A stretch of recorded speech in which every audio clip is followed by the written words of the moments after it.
From one of Australia's former leading homicide detectives, this is I Catch Killers with Gary Jubilant. There was nothing that woman said that was true. And it's showing an intent right from the start to provide misinformation. See, I think she thought she could outsmart everyone. Yeah. She could convince the police it was an accident, she could convince the media, the public, but I think the media interviews were about the fact she was enjoying it. I Catch Killers with Gary Jubilant.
Xanthé Mallett, welcome to I Catch Killers.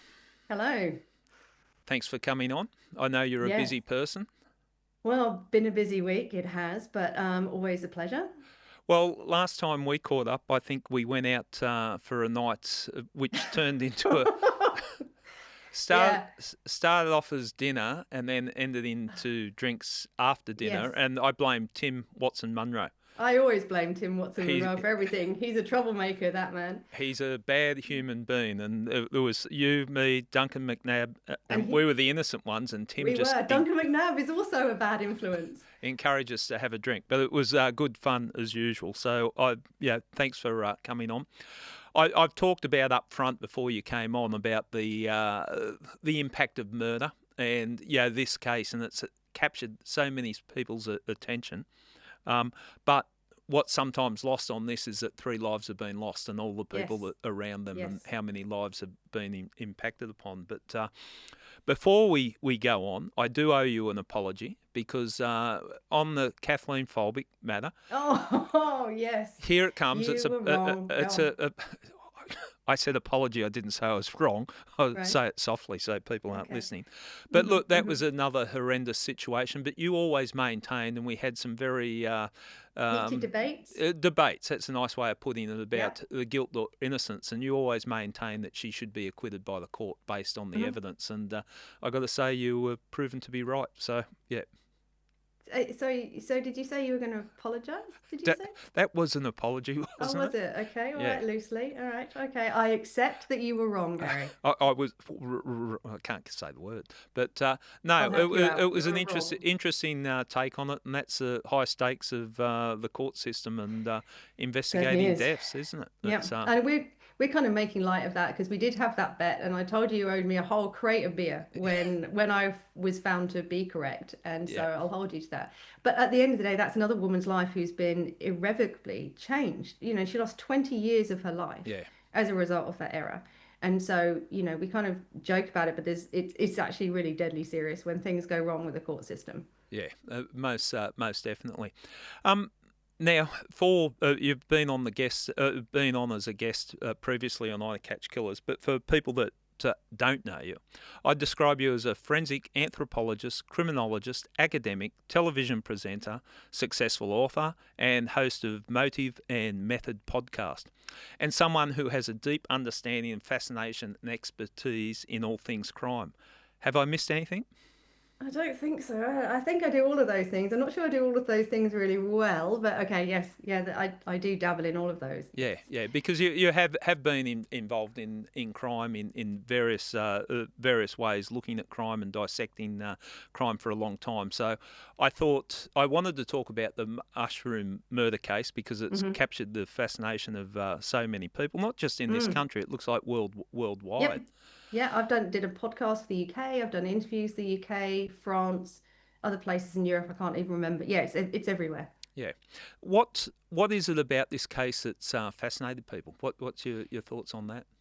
I think there are a number of things. I think firstly, it's Erin Patterson herself. Like Yep. you probably remember those first interviews. You look at Erin Patterson and she is so normal, Yep. right? She's so average, she's a 50-year-old woman. She could be anyone you pass in the shops. You're not going to look twice at her because she's just so pedestrian, so average. And I think that kind of including where it happened in this really cute little town that nobody actually heard of either. Yeah. That's in this wine country and it's known for the cheese and the beauty. And then you have these three deaths, these three awful deaths. We're not these. I think of poison as a particularly brutal and cruel way to kill someone because it takes so long. You're talking Yeah, 5 days, 6 days. It's horrendous.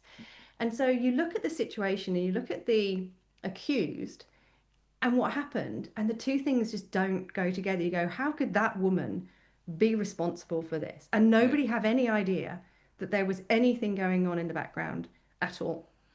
Yeah, I have just noticed like so many people have an opinion on it right from the start. Do you think she's done it? And there seems to be a divided. There was divided opinion. It wasn't one way or the other. People were fascinated by it. Yeah, well, it all came down to intent, didn't it? Yeah. Did she do it on purpose? Clearly, she made the meal that led to the deaths, and it all hinged on intent. Yeah. And how do you actually prove intent? That was always what was going to be the challenge for the Crown, because the only person who knows why she did what she did is Erin Patterson. Yeah. So unless you can climb inside her head, you can't, prove it. So I think that was, people just find it inexplicable. Why would she do it? And if you haven't got a good reason, it's like, well, she's got no reason for doing it. So therefore, did it happen? Yeah, no motive, and was it a tragic? Always a problem, isn't it? A tragic accident. Just break it down. Describe the crime to people. Just a summary of what happened, if you could.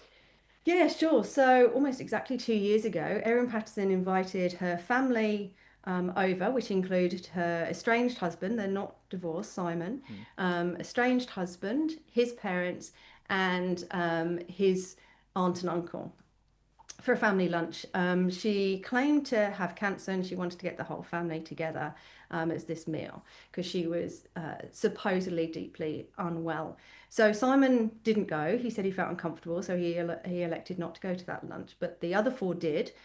She cooked that beef Wellington, that now famous beef Wellington, and subsequently 3 of the 4 guests died, and Ian Wilkinson was very lucky to survive. I think he was in hospital for around 7 weeks, and eventually when he came out of his coma after a few days, woke to find that his wife was deceased, which must have been heartbreaking.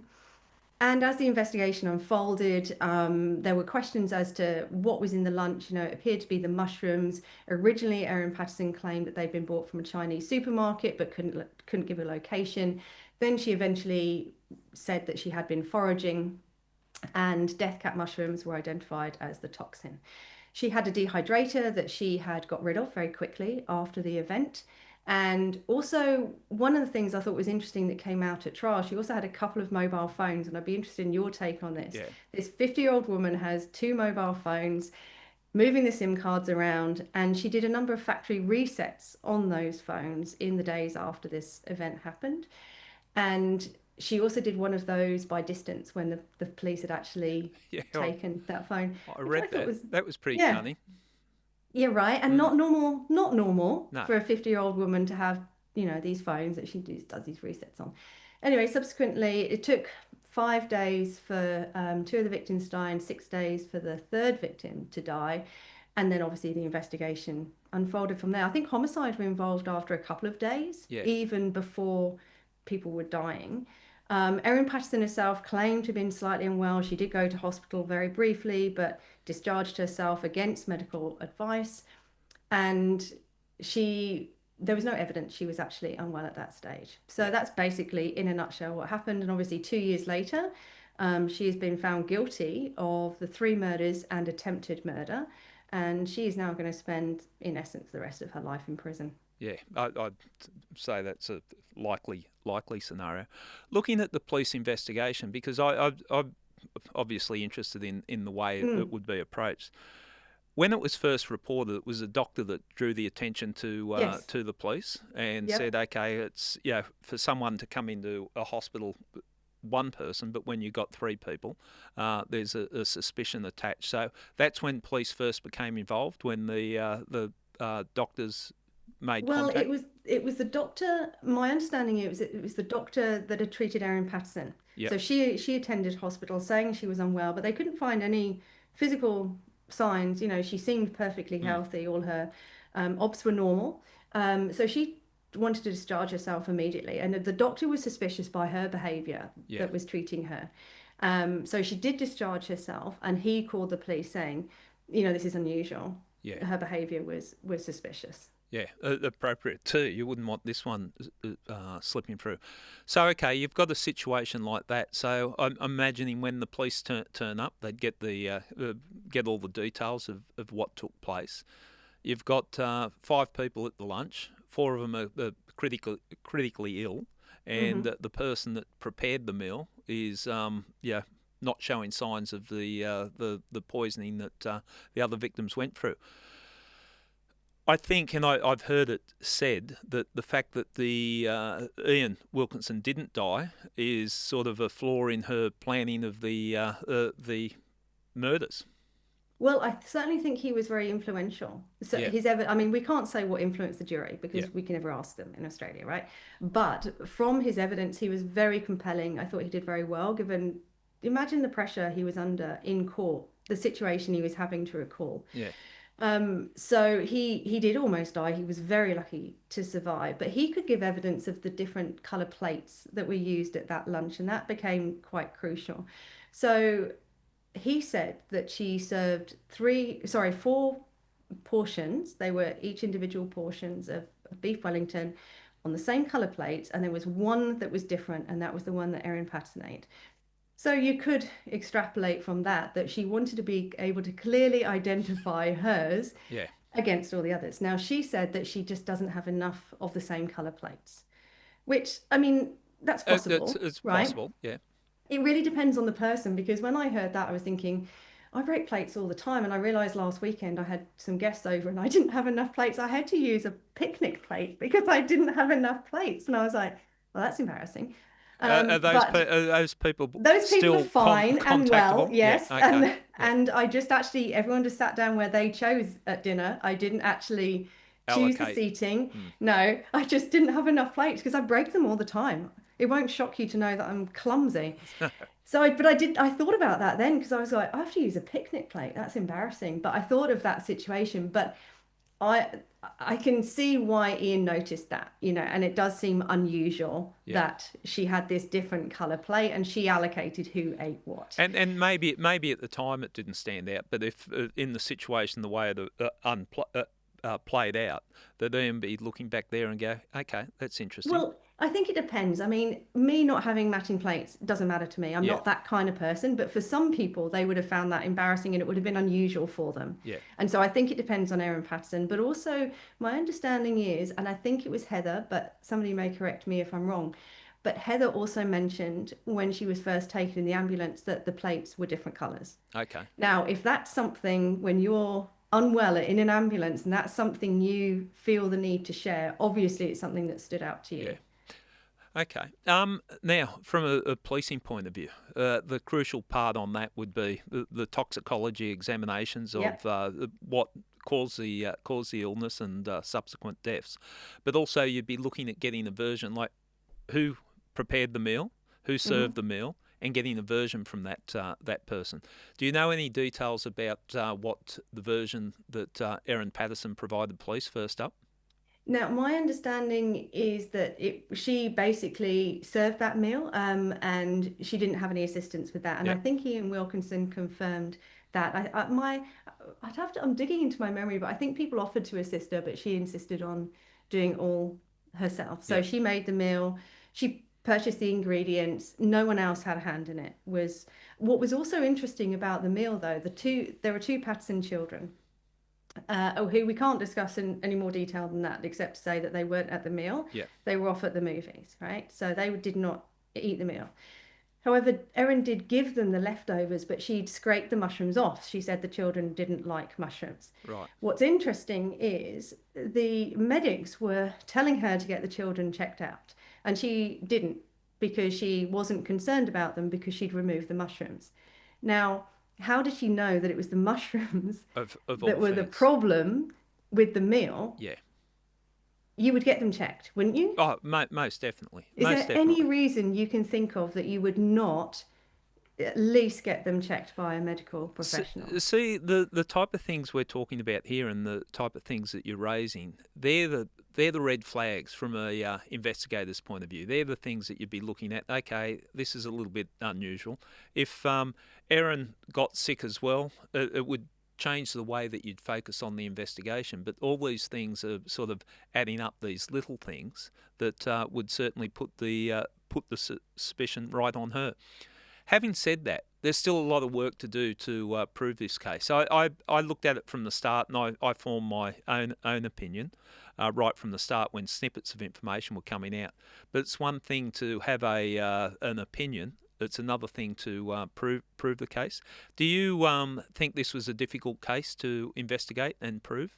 I do, because it goes back to that intent. You know, Mm, the Crown had to demonstrate intent, and that's always going to be a challenge. And I remember when she was arrested, it was about 3 months post the event, and people were saying, especially in the media, oh, it's taken so long to arrest her. And I was like, when I was doing interviews about it, I was like, 3 months and a multiple death investigation yeah, is not a long time. They had to collect the CCTV. They were looking for electronic equipment at her house that they needed to get analysed. mm, They had the dehydrator, which she dumped around 4 days after the lunch, for which there's CCTV evidence of her doing. So that's, this was not well planned.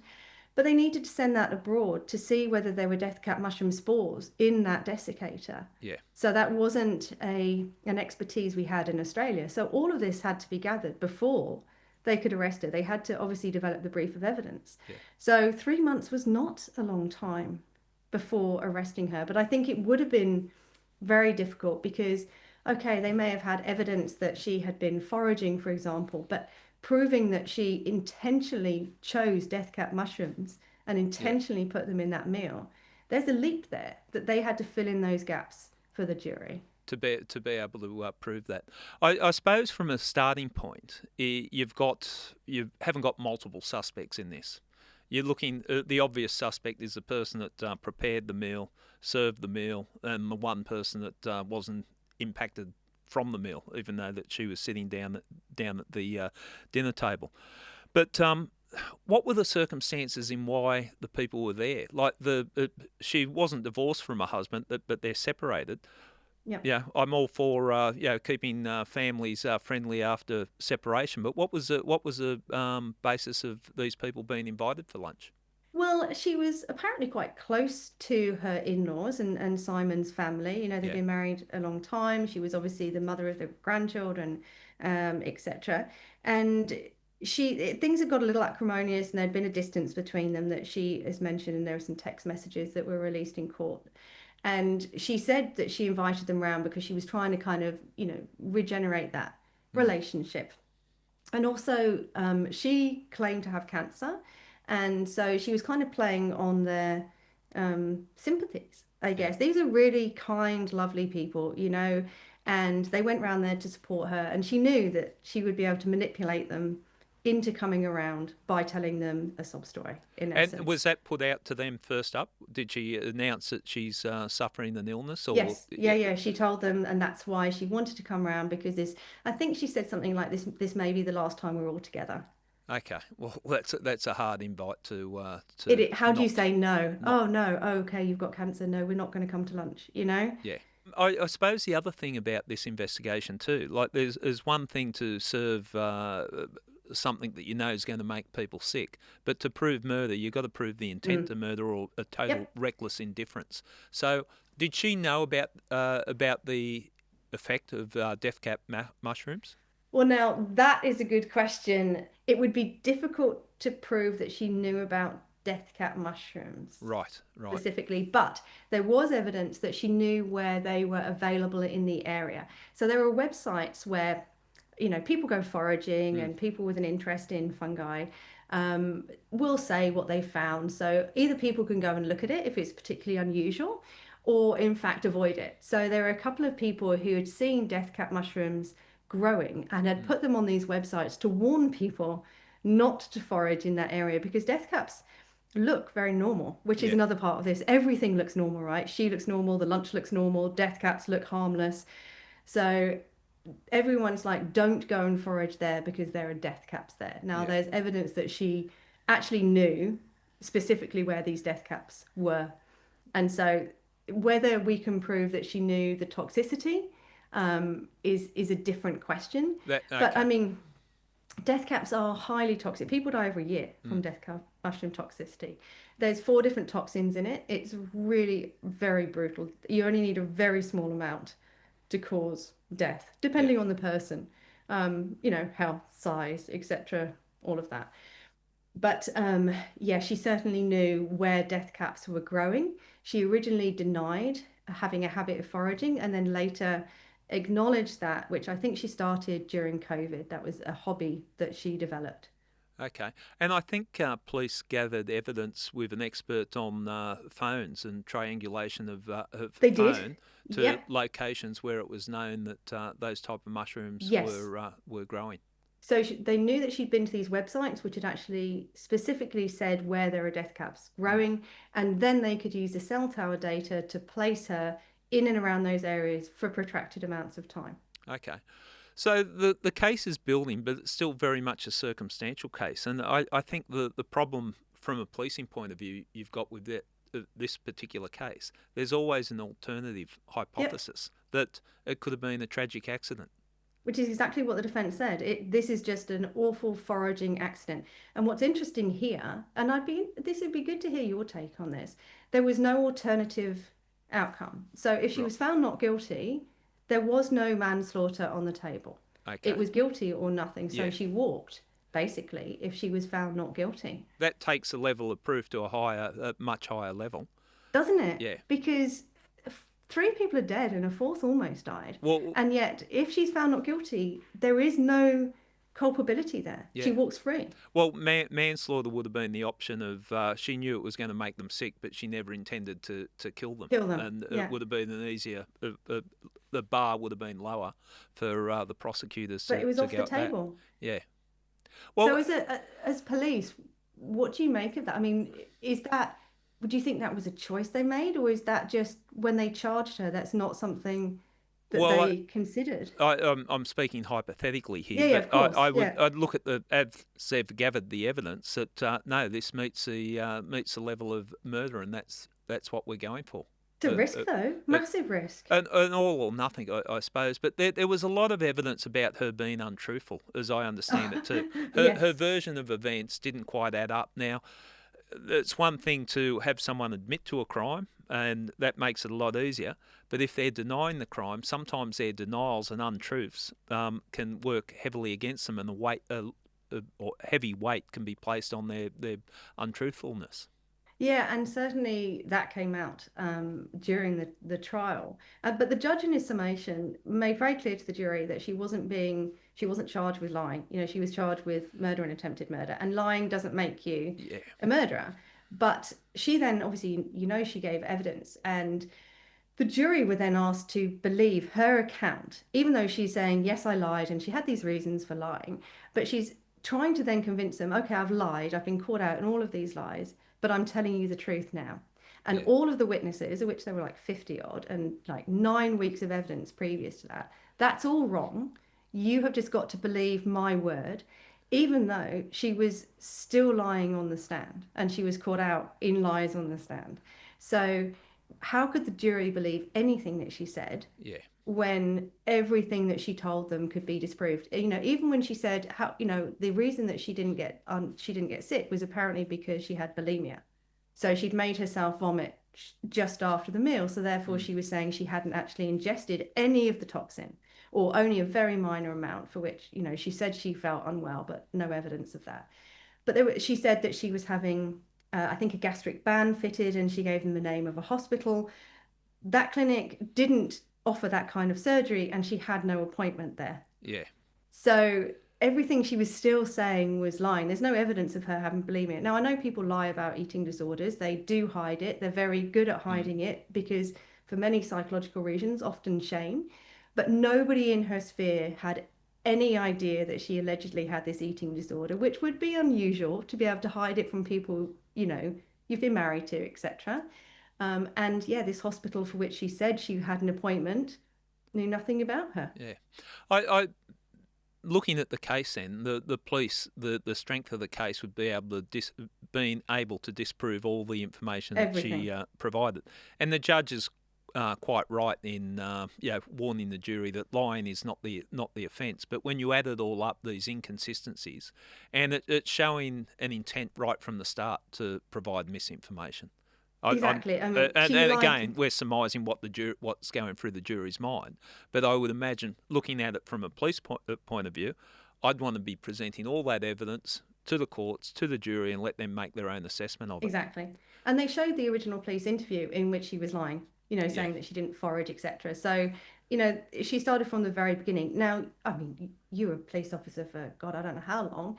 People lie, don't they? Yes, yep. They tell you because they're obviously trying to convince you of their story. Even if they haven't done it, they might lie because they're worried or they may covering think something up. Yep. Yeah, exactly. I mean, how often do they lie about stupid little things that you don't even care about because, they don't want to get in trouble over something else. And you're like, we're not investigating that theft. I don't care. What I want to know is how this person died. Yeah. But they might still lie about it.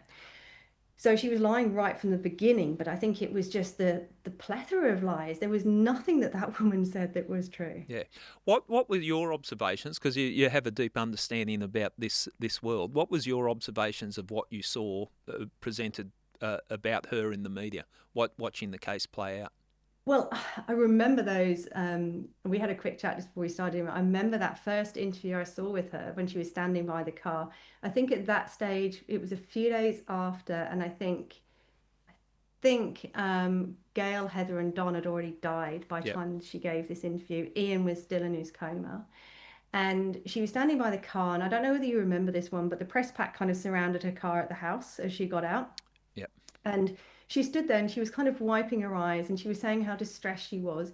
And yet there were no tears on her fingers, and she kept kind of looking down, and it reminded me like of a child play acting.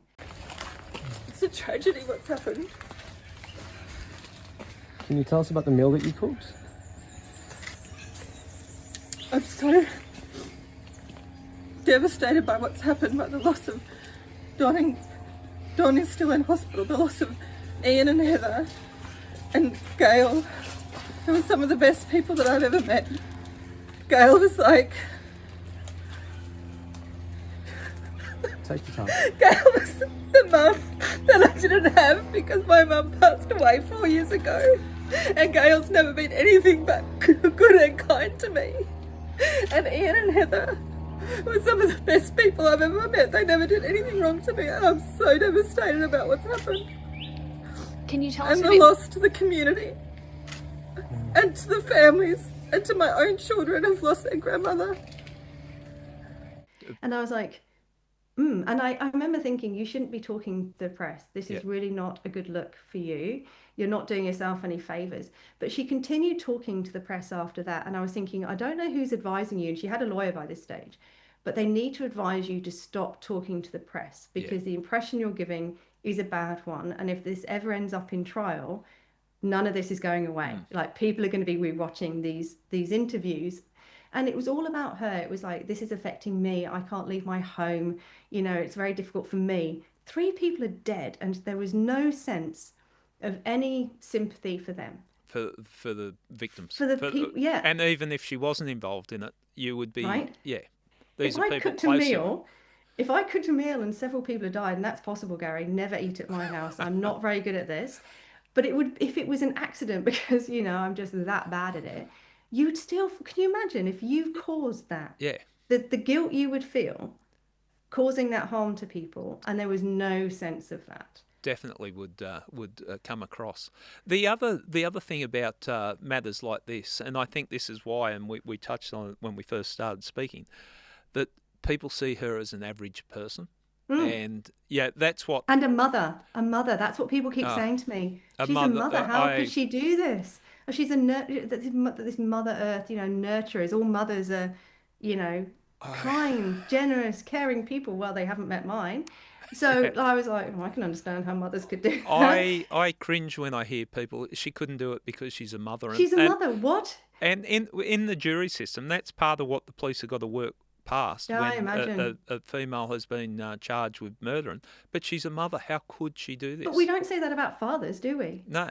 Why not? You get a family annihilator like Rowan Baxter who killed Hannah Clark and their beautiful children. Nobody goes, he's a father. He couldn't How do could that. he do that? Yeah. The other thing people have said to me, which is interesting, is, well, what did Simon do for her to hate him this much? And I'm like, do you want to blame the victim anymore here? Again, did we do that with Hannah Clark? Absolutely not, because that would have been appalling to say, well, it was clearly her fault. She really wound him up. Who would say that? But it's okay, apparently, for somebody to murder his family and somehow it's his fault. Yeah. Because she's a woman. It's like, well, he must have done something. No, this is all on her. There is no reason that could possibly excuse what she has done. When we look at this case, looking at motive and opportunity, capability, motive. So opportunity, capability, you tick those boxes, but the motive with this particular crime. That's the question, isn't it? Yeah, well, and I think that's part of the fascination. Why would she kill? Because it's a chilling thing to do, to sit there. Like, sometimes your murders are a reaction. Someone loses control, loses their temper, lashes out, and something terrible situational, happens. Explosive, in the moment, but unplanned. This is, and we're working on the basis she's been convicted of it, this is something that takes a lot of planning, and then that's just in the lead up to it, and then consciously let the murder play out by feeding these people. And to watch. And it's chilling. It is. She had to prepare the mushrooms in that dehydrator. She cooked that meal. Now, any stage she could have gone, actually, what am I doing? What am I doing? This is wrong. Like, why would I do this? She then plated those meals up, her separately, to make sure she didn't get sick. And then she watched them eat it, all while playing this happy families. Yeah. It's chilling. It is. And so people keep saying, what's the motive? But then I pointed out to someone the other day, I was like, well, even if she told us, which she's not going to, right? Because she loves the control of this. And I think that's why she liked talking to the media. She was enjoying the attention. She was trying to control the narrative. But even if she told us what her motive was, there is no motive that can justify this. We're still going to be going, what? Yeah. Even if she said, oh, well, Simon did this and they did this, it's going to be, inexplicable regardless of what she says, because you could never justify this ever. To kill. To sit there and kill people in cold blood like that. That is it, and watch them eat that pie, and knowing they're going to die a horrible, painful, prolonged death. Yeah, it is chilling. With the trial, did any of that come out? The motive? What did the prosecution put forward for motive? You don't have to prove motive in murder. They didn't suggest a motive. Yeah. Which is difficult, though, because everyone wants a motive. The jury wants a motive, right? And it's easier to prove a case if you can suggest a motive, but they didn't. There wasn't a motive. Well, it's something. The motive is what you look to perhaps steer you towards the suspect in a murder investigation, but it's not the proof of murder. You don't have to prove the motive. But the trial, it went for 9 or 10 weeks, was it? 10 weeks. 9 weeks of the prosecution case. Yep. And when they didn't speak to motive specifically, they did look at the intrafamilial relationships. They did put some text messages up to show that there was some tensions. So they looked at family dynamics without actually saying a motive. Yeah. So that was kind of as far as they went in that area. And yeah, 9 weeks. I think one of the police officers was on the stand for like 8 days solid. Yeah. Just one officer. 50 or so witnesses across those 9 weeks, and then Erin Patterson gave evidence. Very unusual, right? In a murder case. Extremely unusual. I Because don't and think for people that don't understand, you're not obliged as an accused person to give evidence at a trial, and in murder trials, it's very, very rare that the accused gets in and gives evidence. Yeah, they have the right to retain their silence, don't Well, they? and it opens up to cross-examination. Well, So that's the thing, right? once Yeah. you're in there, and then you open the doors, and the prosecutor can start asking you all sorts of questions. And no holds barred, Yeah. right? You're literally open to that, and that's in essence what happened. So she gave evidence for a few days. Can't remember how many in the end. It was over a week, I think, and she did quite well. So she was very controlled, very measured. She showed appropriate levels of emotion, but it wasn't histrionic. Yeah. It wasn't over the top. But at cross, she seemed aggravated with some of the questions. She came across sometimes as quite self-righteous. And I interviewed for Motive and Method with Tim, a couple of the journalists that were there every single day. Okay. Right? They watched Yeah. the entire trial. So they watched the jury throughout this. Yeah. And their impression was actually it kind of oscillated across the time which way the jury were going. But when she was being cross-examined, that's when they think she lost the jury because she got combative. She was trying to outwit the prosecutor. She was trying to show them up. She was like, it was almost like she just wanted to win. She just wanted to control it. She just wanted to have her say and prove she was smarter. Is that sort of a narcissistic Yeah. trait? Oh, well, look, people are trying to diagnose her, right? Yeah. But I'm hoping for sentencing, she will actually be formally assessed by a Properly psych. assessed. Yeah. So I've been really trying to steer away from kind of Yeah. making commentary on her individually. However, if we broaden that out, the kind of person who always thinks they're smarter, always has to win, always wants their say, and thinks in the end, they are better than everyone else and smarter than everyone else, does show those narcissistic traits. And you must have come across them. Well, it's interesting when we break down the nature of the crime. She knew, like quite often there's a murder and people don't ever expect to be spoken to by police. But she backed herself that clearly police are going to be involved in a situation where 3 people died, intending for a 4th person to die. She knew she was going to be cross-examined. So that tells me something about, or she was going to be interviewed and spoken to by police. That tells me something about her that she knew this was coming. So if I was approaching her from a investigative point of view, I'd be thinking, okay, what do we got here? She knows that we would be speaking to her, so she's prepared for it as much as she can. It changes the dynamic. So she's backing herself to pull the wool over the police eyes and everyone else that's looking, the media. It's interesting. Yeah, absolutely. I think she thought she could outsmart everyone. Yeah. She could convince the police it was an accident. She could convince the media, the public. But I think the media interviews were about the fact that she was enjoying it. The attention. She was enjoying the attention. Yeah. Well, it's to me, and this comes without any qualifications whatsoever, but it doesn't surprise me that someone that's capable of committing a crime like this, for some bizarre reason, would also like the attention that's forthcoming, and playing the victim. Oh, look, I've been picked on. Oh, she is very good at that. Yeah. Yeah. That kind of, people describe her as meek. She kind of stands there looking quiet and looking down, Yeah. and she's got, you could live next door to that woman for 20 years and not ever have noticed her. She's just so forgettable. Yet underneath that, there's this something incredibly dark that could plan a crime of this nature and go through with it and still show zero remorse afterwards. Well, that's the thing. Like, she's got to back herself that I can do this. I can sit in a room knowing hard questions are going to be asked, and I'm not going to break under that interrogation. What was the police officer? You said the police officer was in the witness box for 8 days. Like, that is a very long time, and I would think with a case like this, a lot of it's medical based and circumstantial evidence. So the credibility of the police. Generally, when you spend a long time in there, it's because they're trying to rip you apart. the I'm trying to think defence? which one that was. I think that was the officer who was looking at the um, cell tower data, etc. Right. I think so. Somebody again may correct me, but yeah, certainly, they interrogated the evidence. Yeah. And so people have been asking me as well, obviously she's probably her defense are going to try and seek leave to appeal. Whether they get it or not, Yeah. is a different question. And also, the jury were out for ages. Does that mean anything? But the jury weren't out for that long. It was 6.5 days. They had Yeah. 50 experts to go through the transcripts, 9 weeks, or 10 weeks, including hers, of evidence. That's not a long time, is it? For No, not a for jury to be out. It may not- have felt interminable to the rest of us waiting. Yeah, I don't think it's an extraordinarily long time for a relatively complex matter like that.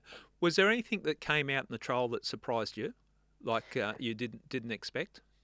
The biggest thing that surprised me was her taking the stand in some ways. That was the bit that I was like, because, I mean, I'm just guessing. I don't know. Yeah. But I would imagine her defense counsel had suggested against that because of the cross-exam Yeah. issue. But then when I thought about it, I thought, yeah, remembering back to those interviews she did, I can see her wanting to do that. It kind of fitted with the kind of person. But I mean, that was probably the most striking thing of the trial, was her choosing to take the stand, and the combative nature of the evidence at the her questioning or answers at the end, I think was what I found most interesting. I think she is putting aside the horrible thing that she's done, horrible not being a strong enough word, obviously, then she's a really interesting character Yeah. to study, because she's, nobody had any sense of this. Her family were totally innocent to Yeah. what was being planned. And she must be a pretty good actress to get away with that, don't you think? To keep that to herself. I think it was the fact that she's backed herself in to, I can pull this crime off and get away with it, because I know I'm going to be questioned about it, but I'm going to be able to manage it. My understanding, she's relatively intelligent. She's not a complete Apparently dummy. so. Yeah, no, she seems, I mean, certainly in the way she handled the questions when she was on trial, especially the Crown questions. If she didn't understand something, she asked for clarification. So she came across, I mean, she seems intelligent. But then some of the things she did was so dumb. Like getting rid of the dehydrator at a tip where there's CCTV evidence, where they can ping her phone to going. Even that, so, but then on the other hand, she's got 2 mobile phones, one of which they didn't find. So she's wiping SIM cards, but she doesn't think of the CCTV at the tip. So in some ways she's smart, and in some ways super dumb. Yeah. But it's almost like she's just so arrogant, and that she thinks she's going to just get away with it. I read reports in the media that she was a bit of a true crime buff. Yes. Yeah, that's apparently the case. Yeah. Loved her true crime. Mind you, we can't talk, right? Well, I'm glad there are true crime buffs. Right. Otherwise, we would both be out of a job. But let's not encourage people to put it in practice. But yeah, that fascination, but the thing that really gets me is the amount of preparation and planning for this, and we discussed it, but I keep coming back to it. Buying the dehydrator, foraging the mushrooms months in advance. Yeah. Months in advance. Drying them. This is months, if not longer, of planning. Yeah. And the 2 phones too. And I know that 2 phones aren't necessarily suspicious. And we had that conversation once when we were out. Do you remember somebody had 2 phones, and I was like, that looks shady. And you said, I've got 2 phones. And I was like, well, so have I. But that person doesn't look like the kind of person who would have 2 phones. Well, see, it's important not to judge people. I know, but we both, phones. but you have a work phone and you have your private phone. But we also know that people have like a work phone and a drug dealer phone. Yeah. Right? Most standard people don't have 2 phones because it's a pain, isn't it? Juggling both phones. 100%. It's annoying. But like nobody does it if they don't have to. Again, and you talked about her being an average person in the framework of a middle-aged lady, a mother, living in the country. Why does she need 2 phones? Why the 2 phones? What with the jury, I think a difficult point for the jury is to get over the fact that a woman sitting in the dock charged with a horrendous crime, murdering 3 people, attempting to murder a fourth person, and the nature of the crime. In my experience, juries always struggle with that because our perception is, a mother Yeah, and they look at her like, Yeah. and you look at her and you go, really? You know, I think they think somebody who could commit mass murder, because she is now formally a mass murderer. She killed, Yeah. three people in the same event. They expect them to like have horns and a tail and look evil, Yeah. right? Like to be able to, we like to think that we can pick them out and we can identify them because that makes us feel safer, I Well, think. it ties in with what we all learned growing up: stranger danger, and look Yeah, out yeah, for this yeah. person. But Yeah, if that it's person's odd, there's something wrong with them, avoid that person. yeah, And this person sitting in front of them in the stand is this average woman, this mother, she's the husband and the family, and she's just cooked this lunch. And they're trying to see a monster there, yeah, and the perception is there isn't one. And so they're trying to gel these two things, this very boring looking woman against one of the most infamous crimes now in modern yeah. Australian criminal history. But that I think is why it polarised people, because I formed a view when bits and pieces of information were coming out, and the amount of people said, "Oh, she couldn't have done that." I know, look at her. How could she have done how it? could she? And she was baking Could she have planned it? Have she, you seen her? she was baking a pie. I know. you know, It seems ridiculous. And I know I laughed then, and I think it's so ridiculous. It's almost funny, right? Yeah. And I think that's where a lot of the memes have come from, and a lot of the jokes has been various comedians making jokes. And I get that. And I've seen quite a few of them on social media yeah, and whatever. And somebody even was at a restaurant and their special was beef Wellington. They were abroad and they sent it to me and went, dinner's sorted. So there's this general now like joke atmosphere. But then what you said at the beginning, they've forgotten yeah, that three people died horrendously, a fourth died. And imagine the impact now on Simon Patterson, the Patterson children, Ian Wilkinson, the community. It's a really yeah. small little place. They were a church community. Ian Wilkinson's the pastor, the pastor there. And imagine the impact on those people. So whilst everyone's joking, because it seems so bizarre, actually, this is going to change these people's lives forever. They're never going to recover fully from this. Their lives will never be the same. I think it's important that we get across that, because there's this disconnect, and I think every one of us would have heard a joke about a mushroom pie and different things, because it just became part of the fabric of our community or society. And I think talking it about still that. will. Yeah. I think there's going to be, we're going to take this on as, as part of our social consciousness now going forward. Yeah, yeah, and that's the impact it's had. But definitely we shouldn't lose sight of the fact what a horrendous crime it is, and the people's lives that have been taken and the people's lives that have been affected. Women who kill. What's I've got my views on it, and I'll discuss a couple of people that have been convicted of crimes. What's your take on? Obviously, more men commit murder than women, but what's your take on women who kill?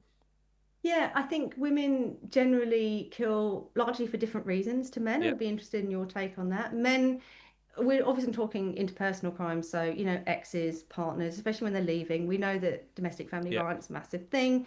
Men seem to be very, I would say, very ego driven when it comes to that. Women who leave them, they just can't accept that they're being left, and they want to be in control, and a lot of those kind of domestic homicides happen Because of that. around that kind of rage and that ego driven crime.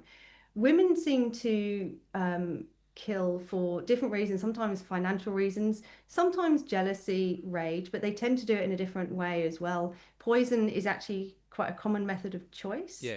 They I'm not saying never, they don't tend to stab people or shoot people, strangle people, for example. Obviously it's harder for a woman to strangle a man generally, but poison being a method of choice, they're a little more hands off with their methods. But fortunately less women have those inclinations than men, although obviously women do kill capable of it.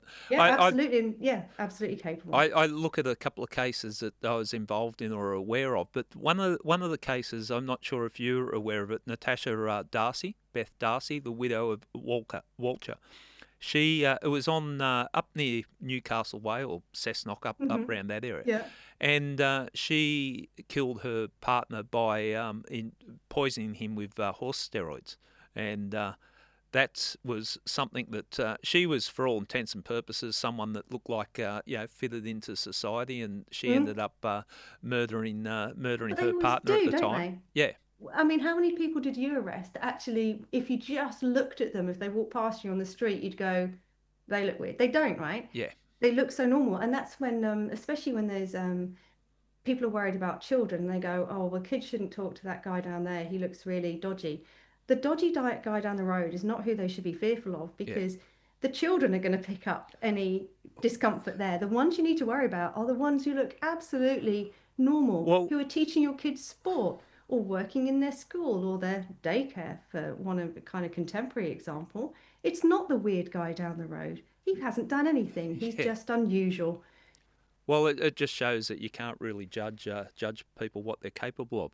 With that particular case, with the Darcy case, and we'll have to get this legal, but this is my recollection of it, that she attempted to poison her husband before her previous husband. She attempted to poison him, and on her computer there were access to So as I'm not laughing. How often does that yeah. happen? I, Why do they leave it on that? don't Like, look up come on on. your How to computer poison somebody with horse tranquilizers, how really? how to cover that up. But the bizarre thing with that case, her new partner, when she poisoned him, the ambulance officer was her ex-husband that turned up to Oh treat. my God, are So you joking? so So that's she tried to kill the ambulance officer who turned up to treat the yeah. new. The ambulance officer was her previous husband. So it was a So she fascinating was a case. black widow then, and actually with black widows who are trying to bump off their Yeah, husbands, there is often a history of attempts yeah, or previous husbands that have died that may have been ruled as natural causes or accidental, and then funnily there's another death, and it was similar circumstances, and these poor unfortunate people have both managed to overdose on horse tranquilizers. yeah. How unusual! What unusual thing? What was her motive? It was, I think, it was financial Yes, on see, that one. That was he was a rich farmer, yeah. or relatively rich, and it was an opportunity to With gain those black gain the money. widows, that's often the it is a financial motive, and they quite often involve other men that are easily coerced. There seems to be a type of man that can be taken in by these women, and these women can get them to do whatever they want, Yeah, well, they can manipulate to men because bumping off the new one. we're not Well, that I'm not smart. saying it, Yeah, Gary, but yeah, okay, I'll let you say that, and I'm just actually I going know. to agree, Okay, we got to own it. Yeah, Like we're yeah, not yeah, not okay. that smart. There Men was are a easily manipulated by women, I would concur. Well, I just think it's important that people understand that women are capable of these type of crimes. And they assume then that there's something in their background which led them to do it. And there may be mitigating Yeah, circumstances, child abuse or whatever. And that's the other thing people have asked me about Erin Patterson is like, well, do you think there's something so damaged in her background, in her childhood that made her this way? yeah, When it's a woman, in some ways, we look for excuses yeah. as to Well, why they've that's done what we can't accept that they are just a deeply, I mean, I never use the word evil, but to kill people, three people in that way and to attempt to kill a fourth, that is as close as it would get, yeah. right? So but we can't accept that when it's a woman. We look for reasons why they must be that way. It must be Simon's fault. It must be something in her background. Maybe it's actually just her. It's difficult to understand. That might be the maternal part of people, that the mother is there caring for kids, and that's the experience. There's that other lady that we had, the detective that went to the crime scene. It was horrendous, Catherine Mary Knight. Oh, yes. That Yes. yeah, Now, just she did have a very, very damaged childhood, Catherine Knight. yeah, Yes. But she obviously killed her husband in an extremely brutal way. That would have been 2000. yeah. It Catherine Knight would have killed her been husband. back Yeah. then. Skinned him, Yeah. actually She skinned him, stabbed beheaded him. him. She stabbed him multiple times. She then skinned him. This is a bit, for anyone sensitive listening, this is not great, but she then hung his skin up and decapitated him, cooked several parts of him, and was going to feed his Yeah, children from a previous relationship. She was actually going to feed them to him. yeah. That's Fortunately, thank God, the police got there before that happened. But the plates and everything were there, and she had it all like cooking on the stove or something. Yeah, I mean, I've yeah. heard from other officers that was an incredibly distressing scene to That attend. that was horrific. But I bring those examples up only in that with what we're talking with Erin Patterson, like there are many ways, and women do commit crimes like this, and I think we need to have an understanding. Yep. And I think Catherine Knight had attempted to kill previous partners before as well. I think there was a history of that. Yes, yeah, I think you're right on that. There was And she has got a full life tariff, so she will never be released. I think she was the first woman in Australia who was given a full life tariff. yeah, yeah. So no possibility of parole. She will never be released. Well, the nature of the crime, I think that's appropriate in the circumstances. Yes. Yes, absolutely. Taking away from this whole the mushroom murder case, and you mentioned it and people identify it. What's it say about our society that we're so fascinated and interested in this particular case? Oh, well, obviously there's the interest in true crime, which we mentioned, which, keeps us both employed, fortunately. And I think that, I think it has gone too far in some ways, in that a lot of the time we do forget the victims. And I think we'd kind of started to work on that. I think things had improved, but this case has really shone a light on that. Actually, I think crime is, especially violent crime, is very normalized. We're very used to it. We're very used to talking about it and hearing it. And it doesn't have the same emotional impact that it used to. And I worry that we're becoming a little too entertained as opposed to horrified by it. Well, you mentioned about the horrific nature of the death that these people suffered. I can't even imagine. Prolonged. And Simon watched that. Simon had to watch his mother die. Yeah. His other family members die. Didn't know if his dad was going to die. And so did the Patterson children. Yeah. It's horrific. If you talk about mothering instincts, who would do something that they know their children are going to have to watch their family die horrendous, torturous deaths? Yeah. And then how are they ever going to get over that? Well, it's there's a ripple effect with any murder, and it passes on to generations, unfortunately. But I think that the public, it's almost a snicker that's a pie and poisoning that don't fully understand the horrendous nature of this and the mentality of a person to carry that crime out. So I think that gives people permission to sort of snicker or laugh at the crime, not fully appreciating the nature of the crime.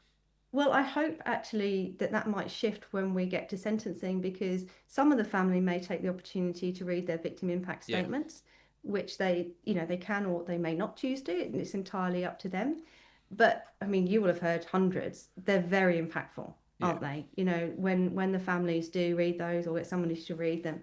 And so when we hear the words from the people who've been harmed most by this, obviously, except the deceased victims, those who are left, who are having to live with this, when we hear their words and they're reported, maybe then people will get a sense of the harm that's been caused, and that it's actually not a meme to share on social media. Yeah.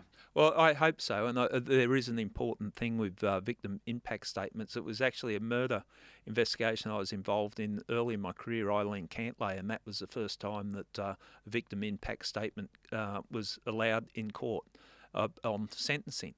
And I know the furor from and the reluctance from the legal fraternity to have this. Well, this is not the place for victims to comment. We don't care. What is the place then? Well, exactly. And I sat there and watched, and it was the first time a victim impact statement was read out in court, and it was so powerful. And I think it's puts in perspective what we're talking about here with this particular crime. And the whole purpose of them is to give the victims and their families, the secondary victims to murders, etc., a chance to have their voice, because they didn't have it. They're witnesses in the criminal justice system, aren't they? They're not front and center. It's not a victim justice system. It's a criminal justice system. It's focused on the criminal and the crime, or the accused and the crime. So it was meant to give them a sense of ownership of process and voice in that. And so I can't think anywhere more appropriate than, obviously the jury can't hear them pre-decision because it would influence them. But for the judge, who's not going to be influenced by those impact statements, it's it gives them that chance to be heard for maybe the first and only time. You're quite right. And they're treated, and it's so confusing when families of murdered victims going through the court process, because they feel like they're sitting on the sideline. They've got no And input. they are. Yeah, They and are sitting on the they've sideline, got no yeah. input. There's no discussion. They're kept in the dark about so many things. So it is a good thing that it's evolved to the victim impact statement. But yeah, well, let's on this encourage people to have a listen to the impact that this crime has had. Horrendous crime. 3 people, as you said, a mass murderer. And you and I know that it will continue to have. I mean, how many families do you know that, the murder may have happened 40, 50 years even, and I'm Yeah. not exaggerating. I've worked with family for, oh God, maybe about 8 years now, and they lost their sister 52 years ago now. Yeah. And it's had intergenerational Yeah. trauma. Like people Passes who didn't on, even doesn't it? know her know the story, and it's affected them because no one's ever been brought to justice. They don't know what happened. They don't know why. They just know she was brutally murdered, and it still traumatizes them. That's sad when you see it, and I've seen it on quite a few cases where the trauma gets passed on to the next generation when they're looking for answers, looking Yeah. to find out who's responsible, and the kids are carrying the weight of the parents trying to find answers to the murder of their uncle or auntie Yeah. or down Yeah. the track. And But the family's identity shifts around the fact that they've had someone they love murdered, and it becomes almost a central pillar of who that family is, part of their core identity, especially if they don't get answers. And so I think people don't understand that this is a news story now. It's going to drop off the radar until the next part of the legal process. For this family, they will live this every single day for the rest of their lives. Yeah, powerful message to get across. So, well, we might leave it there. On that note, I think that is a powerful message. It's always great, and I always enjoy having a chat with you, and it's always informative. So, Do you have anything else to apologise for or admit you're wrong No. about before the No, listeners but, sign off? I'm sure I'll be able to think of something next time. I'll think of something else you were wrong about, and I'll remind you next time. You don't have to highlight my failings. They're blatantly But obvious. I enjoy it actually. Okay, well, okay. I've said at the start I don't have to say it again. I don't have to say I was No, wrong. they heard it. Again. If one of people want to replay that, it's there into perpetuity now on record. Highlight reel from I Catch Killers. I was Excellent. wrong. Okay, won't let Just that call it happen that, again. yeah. Okay, well, we'll catch up soon. I hope. I hope your podcast with Tim Watson-Munro is motive and method and motive is going well. And we'll have to catch up soon and make sure Tim doesn't encourage us to drink Tim too and much. Duncan getting us into trouble again. I know, it's never our fault. It's always others to not. blame. Okay. Good to talk to you. Thanks very much. Bye. Thanks, Gary.